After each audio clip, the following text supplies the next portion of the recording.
Apocalipsis capítulo 2, versículos 12 al 15. Estimados oyentes, continuamos hoy recorriendo juntos el libro de Apocalipsis, que, como recordará, fue escrito por el apóstol y evangelista Juan en torno al año 95 después de Cristo. Apocalipsis es el último libro de la Biblia, las Sagradas Escrituras, y es el único libro profético del Nuevo Testamento. Como ya hemos comentado en programas anteriores, pero sirva esta mención para refrescar nuestra memoria, el autor, Juan, fue desterrado a la isla de Patmos por el emperador romano Domiciano, donde estuvo aproximadamente desde el año 94 al 96. Patmos es una isleta rocosa y desértica de unos 15 kilómetros de largo por 8 de ancho, con forma de media luna y los cuernos hacia el este. Se encuentra a unos 60 kilómetros de la costa. El destierro a una isla remota era una condena corriente en tiempos del Imperio Romano. Se les imponía a los presos políticos como alternativa a castigos más severos. Estos destierros conllevaban la pérdida de los derechos civiles y de las propiedades, a excepto de las necesarias para la mera existencia. Para Juan, su destierro significaba un castigo grave. Él era un dirigente de los cristianos, y los cristianos eran considerados en ese tiempo unos delincuentes comunes. Lo extraño es que no le ajusticiaran inmediatamente. El destierro supuso para el apóstol Juan realizar trabajos forzados en las canteras. Sir William Ramsay afirma que su castigo iría precedido de azotes, marcado con constantes cadenas, poca ropa, comida insuficiente, dormir en el suelo desnudo, una prisión oscura y trabajar bajo el látigo de supervisores militares. Como sabemos, Juan fue desterrado en Patmos a causa de su lealtad inquebrantable a la palabra de Dios y por su insistencia en predicar el Evangelio de Cristo. A la muerte del emperador Domiciano, al ser revocados sus actos por el Senado romano a causa de su excesiva crueldad, Juan volvió a Éfeso, donde ejercía como pastor de la Iglesia de Cristo en esa ciudad. Solo una mención previa para los oyentes que hoy nos acompañan por primera vez. Estamos estudiando las 7 cartas que Jesucristo, resucitado y ya en gloria, le dictó al apóstol Juan en una vívida y gloriosa visión que éste tuvo y en la cual se le ordenó escribir todo lo que veía y oía. Se mencionan las 7 iglesias, aunque había muchas más, pero que eran una representación de las diversas etapas que la Iglesia de Jesucristo iba a vivir a lo largo de su historia. La primera carta a la iglesia de Éfeso representaba la etapa de la primera iglesia, pura, comprometida, pero que estaba perdiendo su enamoramiento, su primer amor por Jesucristo, que se puede ubicar dentro del tiempo entre Pentecostés y la muerte de Juan, alrededor del año 100. La segunda carta iba dirigida a la iglesia de Esmirna, y su característica ejemplifica la iglesia sufriente o mártir desde el primer siglo al cuarto, sufriendo la persecución de los emperadores. Regresemos ahora al capítulo 2 de Apocalipsis para leer la carta de Jesucristo a la iglesia de Pérgamo. La carta a la iglesia de Pérgamo es la tercera carta que estamos estudiando y que abarcaría las características de la etapa del cuarto y quinto siglo después de Jesucristo. El doctor Magui llama a este periodo de tiempo el periodo del paganismo ilimitado. En el versículo 12 de este capítulo 2 de Apocalipsis leemos así: y escribe al ángel de la iglesia en Pérgamo, el que tiene la espada aguda de 2 filos, dice esto. Como acabamos de mencionar, nos encontramos ante la carta de Cristo a la iglesia de Pérgamo, en una época en la que el paganismo estaba extendido y arraigado, aún de manera sutil, en la vida de muchos cristianos, tal y como sucede hoy en día. Tras la muerte de Cristo, de los apóstoles y de las primeras generaciones de cristianos, la iglesia comenzó, poco a poco, a apartarse de la doctrina bíblica y de la persona de Jesús, adoptando costumbres ajenas a la palabra y que iban claramente en contra de Dios. Antes de comentar el contenido y propósito de esta carta, nos gustaría trazar algunas ideas que nos permitan situarnos mentalmente y con nuestra imaginación en aquella difícil época de la historia del cristianismo. La ciudad de Pérgamo ocupaba un lugar único en Asia. No se encontraba en ninguna de las grandes carreteras del momento, como Éfeso o Esmirna, pero históricamente fue la ciudad más importante de Asia. El famoso filósofo Estrabón la llamaba ciudad ilustre y Plinio, con mucho, la ciudad más famosa de Asia. La razón era que, en el tiempo en que Juan estaba escribiendo, Pérgamo hacía casi 400 años que era la capital del reino de los seleucidas. Su posición geográfica hacía de Pérgamo una ciudad aún más impresionante. Estaba construida en una alta colina cónica que se denominaba Valle del Río Caico, y desde el cual se podía vislumbrar el mar Mediterráneo a 25 kilómetros. Sir William Ramsay la describió así: más que todas las otras ciudades de Asia Menor, Pérgamo da al viajero la impresión de ser una ciudad regia, la sede de la autoridad. Aunque Pérgamo no llegó a tener nunca la importancia comercial de Éfeso o Esmirna, como sede cultural sobrepasaba a ambas. Era famosa por su biblioteca, que contenía no menos de 200.000 rollos de pergamino. Solo era superada por la legendaria biblioteca de Alejandría. Pérgamo fue, además, uno de los más importantes centros religiosos. Tenía en particular dos famosos altares. En la carta de Jesucristo a la iglesia de esa ciudad, como veremos, se dice que Pérgamo era el lugar donde tiene su sede Satanás.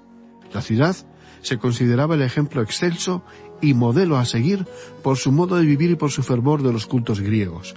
Delante del templo de Atenea se había construido un imponente templo a Zeus que a 15 metros de altura se erigía sobre un saliente de la roca que parecía un trono inmenso en la montaña. Todo el día estaba subiendo el humo de los sacrificios que se ofrecían a Zeus. Pérgamo estaba especialmente conectada con el culto a Asclepio, para los latinos Esculapio, dios griego de la medicina. El emblema de Asclepio era la serpiente, la cual se halla también tallada en las monedas de la ciudad y que todavía se utiliza hoy como emblema de la profesión médica. En la famosa escuela se mezclaba medicina y superstición. Una de las recetas médicas, por ejemplo, requería que el enfermo durmiera en el suelo del templo y dejara que las culebras se arrastraran sobre su cuerpo para inocularlo con poder sanador.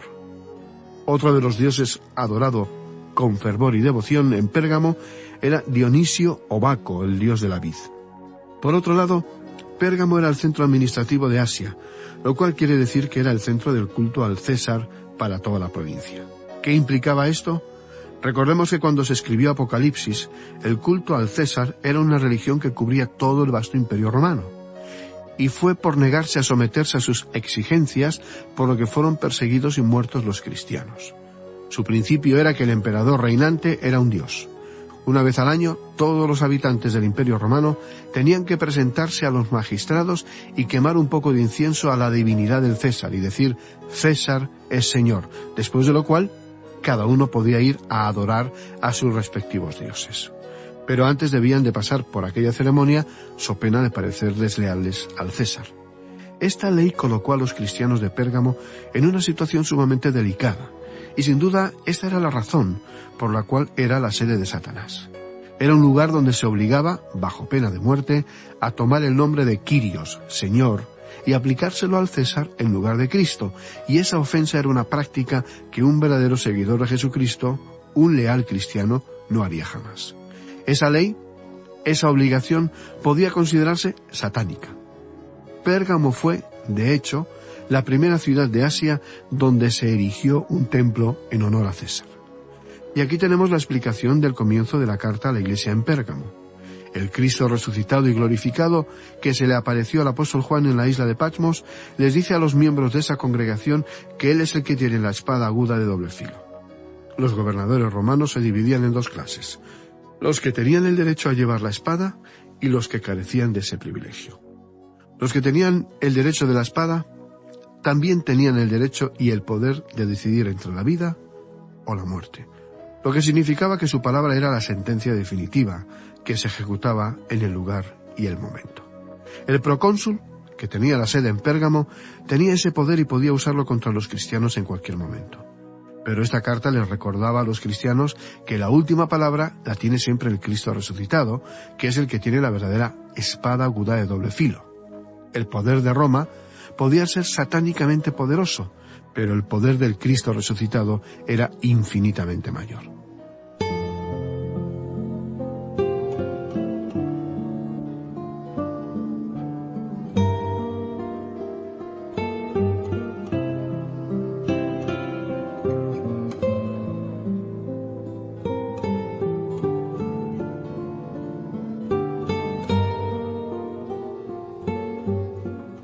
Ahora, se nos dice aquí que esta carta es para el ángel, para el mensajero de la Iglesia, y que viene de parte de el que tiene la espada aguda de 2 filos.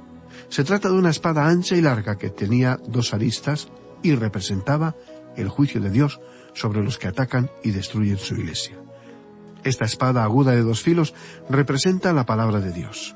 La palabra de Dios, amigo y amiga oyente, es la respuesta a las inquietudes y necesidades del hombre, así como solución para su pecado.